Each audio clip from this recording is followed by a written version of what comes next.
Class 9 کے تمام بچوں کو مدر مونٹیسری اسکول اور میری طرف سے السلام علیکم۔ امید ہے آپ تمام خیریت سے ہوں گے۔ اسلامیات کی بک برائے جماعت آپ کے سامنے لکھا ہوا ہے نہم و دہم،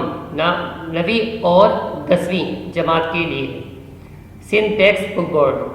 اور اس سال شاید کلاس 9 کے اندر اسلامیات کی بک پڑھائی جائے گی۔ پچھلے سالوں میں یہ کلاس میٹرک کے اندر تھی، کہا تو یہی گیا ہے کہ اس سال یہ کلاس 9 کے اندر ہوگی، تو اسی سے مناسبت سے اب ہم اس کو کلاس 9 کے حساب سے پڑھ رہے ہیں۔ یہ آج ہماری پہلی ویڈیو ہے، دیکھیے گا۔ اعوذ باللہ من الشیطان الرجیم، بسم اللہ الرحمن الرحیم۔ الدرس الاول الف، آپ کی بک کے اندر یہ صفحہ نمبر 9 ہوگا۔ سورۃ الانفال آیات 1 تا 10۔ یسألونک عن الانفال قل الانفال للہ والرسول فاتقوا اللہ واصلحوا ذات بینکم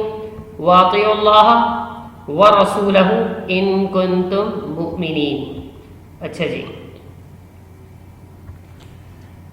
سورۃ الانفال جو اس وقت شروع ہو رہی ہے مدنی سورت ہے۔ اس سے پہلی سورت وہ سورۃ الاعراف ہے، اور سورۃ الاعراف کے اندر مشرکین اور ایسے ہی اہل کتاب کی جہالت، ان کی دشمنی، ان کا کفر، ان کا فساد، اس طرح کے مضامین سورۃ الاعراف میں مذکور ہیں۔ اس صورت میں جو کہ سورۃ الاعراف کے بعد ہے سورۃ الانفال، اس صورت میں زیادہ تر مضامین غزوہ بدر کے موقع پر انہی لوگوں کے برے انجام، ناکامی اور شکست،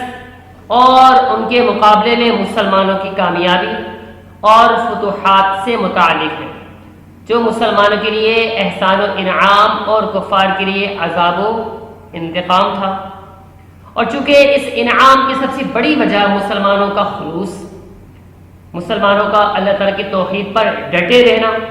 اور ان کا باہمی اتفاق ہے، اور یہ اخلاص اور اتفاق اور نتیجہ ہے اللہ تعالیٰ اور اس کے رسول صلی اللہ تعالیٰ علیہ وسلم کی مکمل اطاعت کا۔ اس لیے شروع صورت میں تقویٰ اور اطاعت حق اور اللہ تعالیٰ کا ذکر اور توکل وغیرہ کی تعلیم دی گئی ہے۔ اچھا، ایک چیز میں آپ کے سامنے اور اب بتا دوں، کلاس 1 سے مطلب پہلی سے لے کر 8ویں تک آپ کے سامنے جو اسلامیات کی کتابیں آئی ہیں اب تک، ان میں اگر آپ غور کیجیے گا تو وہ بالکل سادی ہوتی ہیں، اس میں ٹاپک بالکل سمپل ہوتے ہیں۔ آپ نے اردو پڑھی یا انگلش میں اس کو پڑھے، اور آپ نے جو اس کے سوال جواب تھے وہ وہیں سے نکال کر آپ نے اس کو یاد کر لی۔ لیکن یہ اسلامیات کی بک ہے، اس میں قرآن شریف کی جیسے آپ کے سامنے عربی نظر آ رہی ہے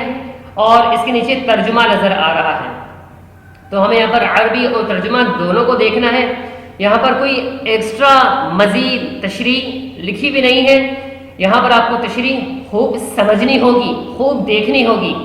ٹھیک ہے۔ یہاں پر لکھا ہوا کچھ بھی نہیں ہے سوائے ترجمے کے، اور ہر ترجمے کی ڈیٹیل تشریح الگ ہے، تو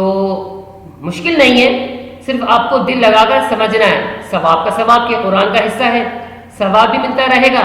اور ساتھ ساتھ آپ کی جو پڑھائی ہے یہ بھی مکمل ہوتی رہے گی، ٹھیک ہے جی۔ تو یسألونک عن الانفال قل الانفال للہ والرسول، یہ آیت غزوہ بدر میں پیش آنے والے ایک واقعے سے متعلق ہے۔ غزوہ بدر مسلمانوں کی جو کہ اس وقت مدینہ میں رہتے تھے، اور مشرکین کی جو کہ اس وقت مکہ میں رہتے تھے، ان کے آپس میں لڑائی ہوئی تھی، جنگ ہوئی تھی، جنگ بدر۔ آیت کی مفصل تفسیر سے پہلے وہ واقعہ سامنے رکھا جائے جو تفسیر سمجھنا تو کہہ سکتے ہیں کہ تفسیر سمجھ میں آسانی سے آ جائے گی۔ واقعہ یہ ہے کہ غزوہ بدر جو کفر و اسلام کا سب سے پہلا معرکہ تھا،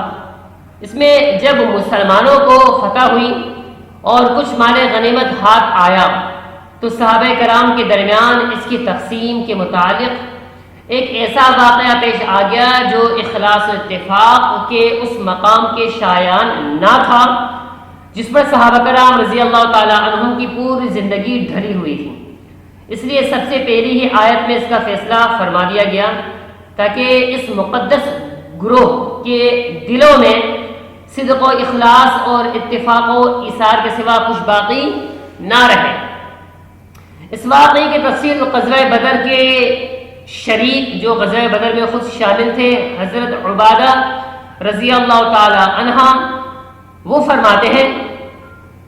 جب ان سے کسی نے انفال کے بارے میں پوچھا کہ یہ جو انفال ہے آپ کے سامنے میں نظر آ رہا ہے اس کا مطلب کیا ہے، تو انہوں نے کہا کہ یہ آیت تو ہمارے یعنی اصحاب بدر ہی کے بارے میں نازل ہوئی ہے، جس کا واقعہ یہ تھا کہ مال غنیمت کی تقسیم کے بارے میں ہمارے درمیان کچھ اختلاف پیدا ہو گیا تھا جس نے ہمارے اخلاق پر برا اثر ڈالا۔ اللہ تعالیٰ نے اس آیت کے ذریعے اموال غنیمت کو ہمارے ہاتھوں سے لے کر رسول اللہ صلی اللہ تعالیٰ علیہ وسلم کے سپرد کر دیا، اور رسول اللہ صلی اللہ علیہ وسلم نے سب حاضرین بدر میں اس کو برابر تقسیم فرما دیا۔ صورت یہ پیش آئی کہ ہم سب غزوہ بدر میں رسول اللہ صلی اللہ علیہ وسلم کے ساتھ نکلے، اور دونوں فریق میں گمسان کی جنگ کے بعد اللہ تعالیٰ نے دشمن کو شکست دے دی۔ تو اب ہمارے لشکر کے 3 حصے ہو گئے۔ کچھ لوگوں نے دشمن کا تعاقب کیا تاکہ وہ واپس نہ آ سکے، کچھ لوگ کفار کے چھوڑے ہوئے مال غنیمت جمع کرنے میں لگ گئے، اور کچھ لوگ رسول کریم صلی اللہ تعالیٰ علیہ وسلم کے گرد اس لیے جمع ہو گئے، گول دائرہ بنا کر جمع ہو گئے کہ کسی طرف سے چھپا ہوا دشمن حضرت صلی اللہ تعالیٰ علیہ وسلم پر حملہ نہ کر دے۔ جب جنگ ختم ہو گئی اور رات کو ہر شخص اپنے ٹھکانے پر پہنچا تو جن لوگوں نے مال غنیمت جمع کیا تھا وہ کہنے لگے